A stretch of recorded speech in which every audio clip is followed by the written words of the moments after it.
सिंध हुकूमत कणिक बाबति पेश कयल वफ़ाक़ जे अंगनि अखरनि खे जाली करार ॾेई छॾियो। सूबाई वज़ीर इस्माइल राहू चयो आहे त वफ़ाक़ी हुकूमत जा ज़रई शोबे जी तरक़ी जा दावा कूड़ा आहिनि। सूबाई वज़ीर इस्माइल राहू चयो त जाली हुकूमत कणिक जा जाली अंग अखर ॿुधाए क़ौम खे गुमराह करे रही आहे।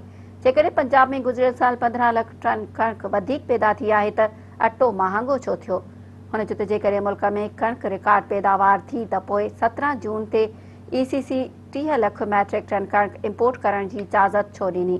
इस्माइल राहू चयो त ॿुधायो वञे त कंहिं फ़ाइदो पहुचाइण लाइ ॿाहिरां कणिक घुराई पई वञे। वफ़ाक़ पंजाब जे आबादकारनि खां ज़बरदस्ती 1100 में कणिक ख़रीद कई ऐं हाणे ॿाहिरां 2200 खां वधीक मण जे हिसाब सां ख़रीद करे पियो। हुन चयो त इहो फ़ाइदो मुल्क जे आबादकारनि खे छो न ॾिनो वियो। न अटो सस्तो थियो, न कणिक जी दरामद बंदि थी त पोइ रिकॉर्ड पैदावार केॾांहुं वई। सूबाई वज़ीर चयो त वफ़ाक़ ॼाणी वाणी मुल्क में कणिक बहिरान पैदा करे ॿाहिरां घुराए ATMs माफ़िया खे फ़ाइदो पियो ॾिए।